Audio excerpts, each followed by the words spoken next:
orang sudah melakukan hal tersebut maka dipanggil dengan Abu. Misalkan Abdul Qahir kerjanya tidur mulu, maka disebut dengan Abu Naum. Naum itu artinya tidur. Abu suka, bapaknya tidur, suka tidur berarti. Gitu.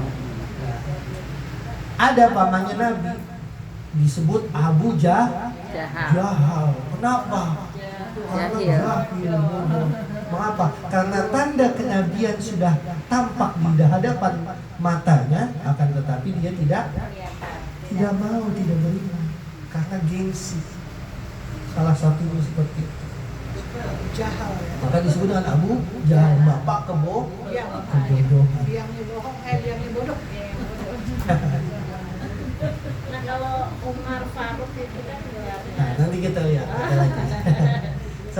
Pertama julukan kedua yaitu adalah Abu Hafs yang artinya bapaknya singa. Mengapa? Ternyata ini adalah julukan yang diberikan oleh Rasulullah kepada Sayyidina Umar bin Khattab. Dari pas kapan? Ketika perang Badar. Mengapa? Karena Sayyidina Umar saking lincahnya, saking beraninya memerangi kaum kafir ketika itu, maka disebut dengan Abu Hafs. Banyak orang salah arti. Abu Hafs bapaknya Hafsah Al-Faruq. Ini yang ditanya bisa saja. Al-Faruq. Mengapa disebut dengan Al-Faruq? Al-Faruq itu artinya adalah yang membedakan atau sang pembeda. Al-Faruq. Mengapa? Karena Allah jadikan dari mulut Sayyidina Umar bin Khattab dan dari sifat dan perbuatan beliau membedakan yang hak itu hak dan yang batil itu batil. Beliau salah satu orang yang berani untuk menyatakan kebenaran. Nanti kita akan telaah gimana hidup cara beliau itu masuk Islam. Nanti kita lihat di sini ada. Ini cerita dari periwayatan orang yang meriwayati hadis Nabi ini. Nanti kalau waktunya panjang kita jabarin nih apa maksud dari hadis ini, kan panjang ya. Tapi kita mau lihat sirah dan Islam masih sedikit. Maka Allah menyuruh Rasulnya untuk berdakwah secara sirri. Sirri itu artinya berdakwah secara diam-diam. Masih mengajak kerabat-kerabatnya masuk Islam. Nggak boleh terang-terangan. Kalau terang-terangan langsung diperangi. Karena masih lemah ketika itu keadaan. Dan salah satu doa Rasulullah yaitu adalah Allahumma a'izzal islama bi ahabbil umarain. Ya Allah, kuatkanlah agama Islam ini yang sekarang dengan masuk Islamnya dua Umar. Siapa itu? Yang pertama adalah Sayyiduna Umar bin Khattab. Yang kedua adalah Amr bin Hisham. Siapa itu Amr bin Hisham? Ternyata siapa yang tahu nggak Bu? Amr bin Hisham. Amr bin Hisham itu kita sebut sebagai Abu Jahal. Wah, Abu Janda belum lahir, Abu Janda.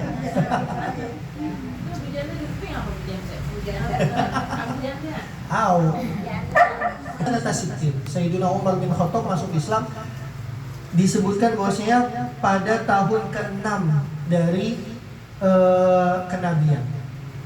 Wakila khamsin minan nubuwah, atau di riwayat lain mengatakan tahun ke-5 dari kenabian. Jadi tahun ke-5 itu masih lemah, masih sedikit orang yang masuk Islam, masih diintimidasi orang-orang Islam ketika itu. Takutnya Sayyidina Umar, kakak saya tahu bahwa saya sudah masuk Islam. Dan ternyata terdengar suara ketika beliau melantunkan bacaan ketika dibukakan oleh adiknya Sayyidah Fatimah.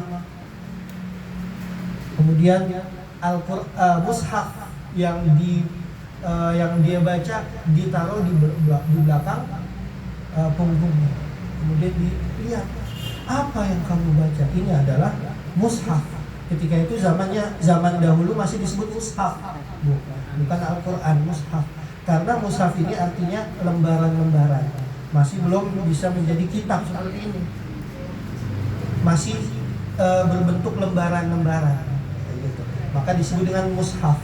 Kalau kumpulan lembaran-lembaran itu disebut mashaf. Apa yang kamu baca? Al-Quran. Kamu masuk Islam? Iya. Maka karena dalam keadaan marah ditamparlah sehingga Fatimah sampai jatuh tersitu.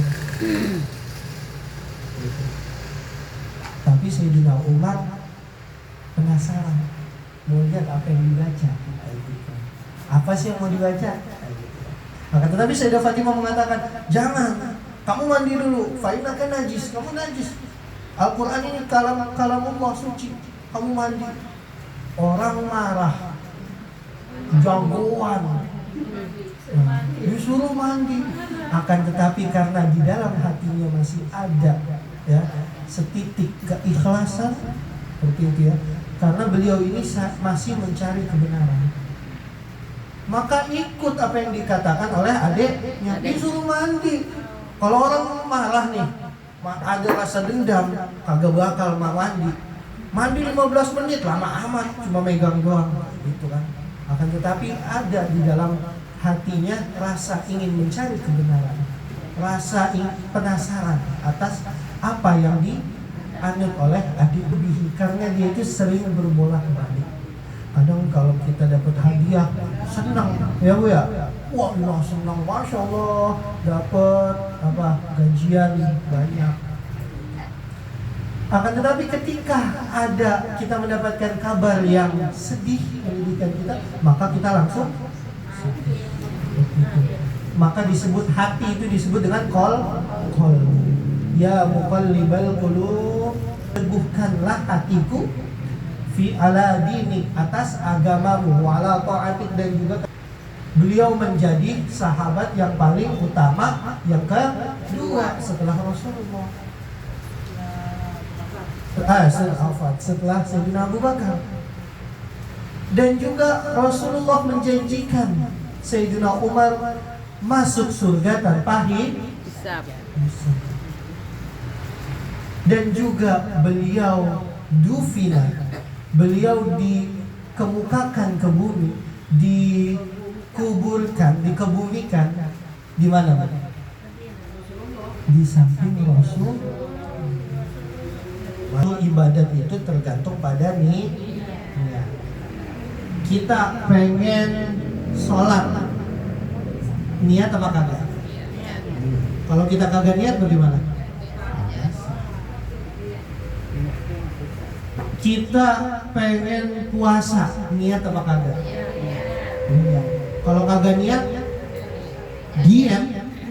Kalau kagak niat, diet, bukan puasa. Nah, semua ibadat-ibadat yang secara zahir itu harus diawali dengan niat. Akan tetapi ada beberapa amalan-amalan yang tidak butuh dengan niat. Dikatakan di dalam syarah ini bahwasanya tidak semua perbuatan itu yahtaju ila niyah, semuanya pada niat. Ada beberapa amalan-amalan, akan tetapi yang banyak, hampir seluruhnya itu membutuhkan niat. Ada beberapa amal yang tidak membutuhkan niat, seperti kita istinja. Nah, itu nggak butuh niat, Bu. Karena kenapa? Kalau misalkan kita istinja kagak niat, misalkan kagak sah, bagaimana itu? Kita istinja kagak sah, ya Allah. Nah, ada beberapa amalan-amalan yang tidak membutuhkan niat. Yang pertama adalah istinja. Alhamdulillah, cebok. Bahasa kitanya. Yang kedua adalah azan. Itu juga nggak begitu, nggak membutuhkan niat. Karena kalau orang azan kagak niat, lah kagak sah berarti azan. Kemudian apa lagi? Membaca Al-Quran juga. Wa ghuslul mayyit, dan juga memandikan mayit juga dan yang lain sebagainya.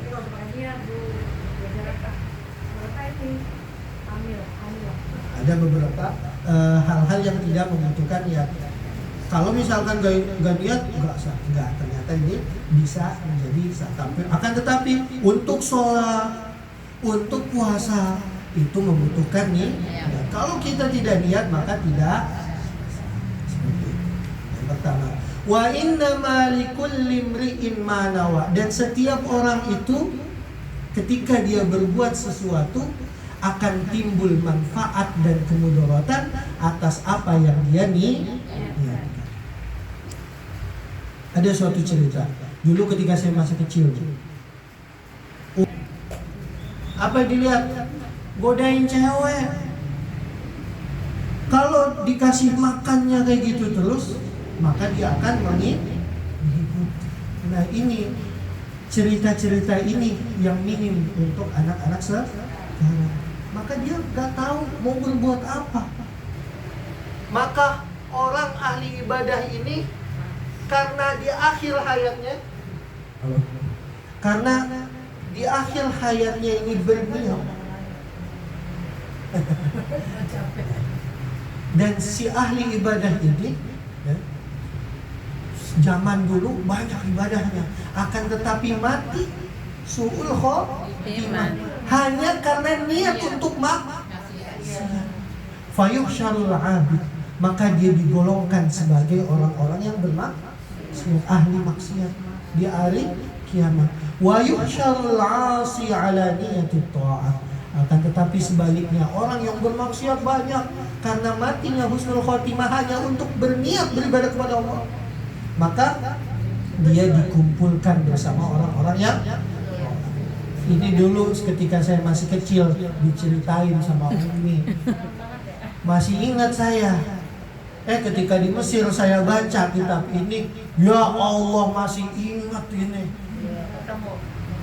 Umi duluan yang ceritain. Ya Allah beri saya hidayah ya Allah, ya Allah beri saya hidayah ya Allah.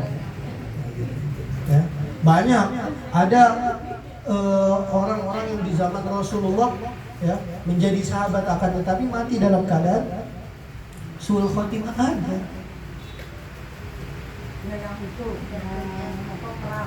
Di dalam perang ada 10 juta. Sek masukin buah ada riaknya itu. Oh pakai minyak, saya mau sedekah 1 juta. Tapi di ini diumumin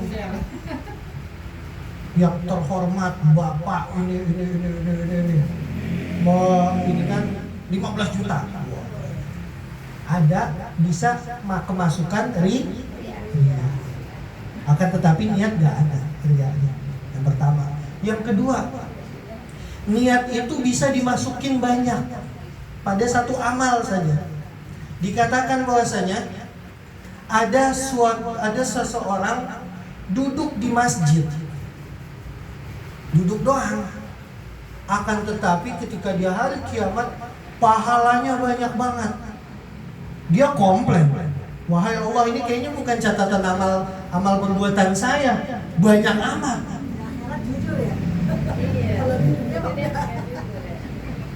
Oh ternyata ketika dia i'tikaf duduk di masjid saja, niatnya itu bererot banyak banget. Pertama,